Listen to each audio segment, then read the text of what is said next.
இருட்ட போது நம்ம வேற ரொம்ப தூரத்துல இருந்து வந்துட்டு இருக்கோம். சாயந்தரம் ஆயிடுச்சே, இருட்டுறதுக்குள்ள வீட்டுக்கு போய் ஆகணும். இல்லன்னா அவன் வந்துருவான். நான் வரமாட்டேன்னு தான் சொன்னேன். நீ தான் என்ன வலுக்கட்டாயமா கூட்டு வந்துட்ட. இதுக்கு தான் நான் வரலன்னு சொன்னேன். இருட்டுறதுக்குள்ள வீட்டுக்கு வந்துடலான்னு சொன்னியே. இப்போ இருட்டாச்சுன்னா நம்ம கதை இருட்டாயிடும். நான் மட்டும் காலியான உன்னை பேயா வந்து டார்ச்சர் பண்ணுவேன். நீ ஒழுங்கா வீட்டுக்கு போயிடு, எப்படியாவது போயிடு. அடே டாமி, கவலைப்படாத. நம்ம இன்னைக்கு சீக்கிரமா வீட்டுக்கு போய் ஆகணும். இன்னும் நமக்கு டைம் இருக்கு. பதட்டப்படாத. எங்கேயாவது போய் விட்டுற போறேன். நீ எங்கேயாச்சும் பதட்டப்பட்டு எடுத்துட்டு போய் ஏதாவது பாறையில கீழ விட்டுற போறேன். நம்ம ஊரே இந்த மாதிரி ஆனது காரணம், எல்லாத்துக்கும் காரணம் அவன் தான். அவன் இந்த மாதிரி பண்ணலனா நம்ம ஊரு பழைய மாதிரி இருந்திருக்கும். பல வருஷமா இந்த மாதிரி தான் இருக்கு. போடா சொல்றத கேளு. நம்ம இன்னைக்கு மாட்டக்கூடாது. வீட்டுக்கு போய் நம்ம சேஃபான இடத்துக்கு நம்ம போய் டெய்லி இருக்கிற மாதிரி எப்படியாச்சும் சேஃபான இடத்துல போய் இருந்துடணும். போ இருட்டுச்சுன்னா நம்ம கதை அவ்வளவுதான். ஆமா, இருட்டுறதுக்குள்ள போய் ஆகணும். கிட்ட வந்துட்டோம்.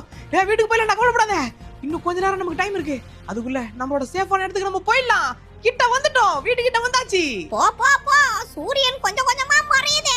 சூரியன் மறைஞ்சா நம்ம கதை முடிஞ்சது. காரை எடுத்துட்டு போய் சேஃபா விடு, இல்ல காரும் காலி ஆயிடும். பேசுறதுக்குலாம் டைம் இல்ல. நான் எடுத்துட்டு போய் காரை விட்ட உடனே டபக்கு இறங்கி ஓடி வந்துட்டே இருக்கணும். ஏன்னா அடுத்தடுத்து நம்ம இங்க நிக்கிற ஒரு நிமிஷம் நம்ம உயிருக்கு ஆபத்து. ஓடி வா. வா. இரு, நானும் வந்துடுறேன். டேய் இறா மாம்சே. நைட்ல வீட்டை விட்டு வெளியே போயிருந்தோம். எங்களோட கதை முடிஞ்சிருக்கும். நல்ல வேளை உள்ள வந்துட்டோம். இரு, நானும் உன் கூட வந்துடுறேன். நம்ம போய் சேஃப் ஆயிடலாம். நானும் வந்துட்டேன். அடே டாமி, பசிக்குதுன்னு சொல்லிட்டு எங்கேயாச்சும் மேல கீழே போயிட போற. இதுக்கப்புறம் நம்மளால வெளியவே போக முடியாது. பல மாசமா இப்படிதான் ஓட்டிட்டு இருக்கோம். இதுக்கப்புறம் நம்மளால வெளியவே போக முடியாது. காலையில தான் நைட் நேரத்துல வெளியவே போல. இது வரைக்கும் எனக்கு கடுப்பா இருக்கு. நம்ம நைட்ல எங்கேயாச்சும் போய் சுத்தி பார்க்கலாம்னு பார்த்தா போவே முடியல.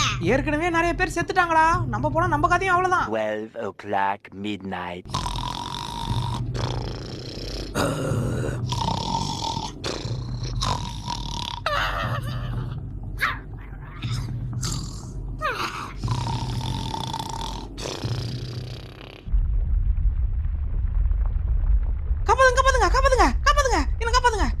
காப்பாதுங்க. ஆரம்பிச்சிட்டானா?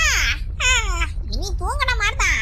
இந்த தொல்லை டெய்லிக்கும் இருந்துட்டே இருக்கு. இந்த தொல்லை நமக்கு இல்லன்னு எப்ப ஆக போதோ தெரியல. இவன் ஒருத்தன் டெய்லியும் பயந்துட்டே இருப்பான். டேய் டெய்லியும் நடக்கிறதானே, இதுக்கு ஏன் பயப்படுற? டெய்லியும்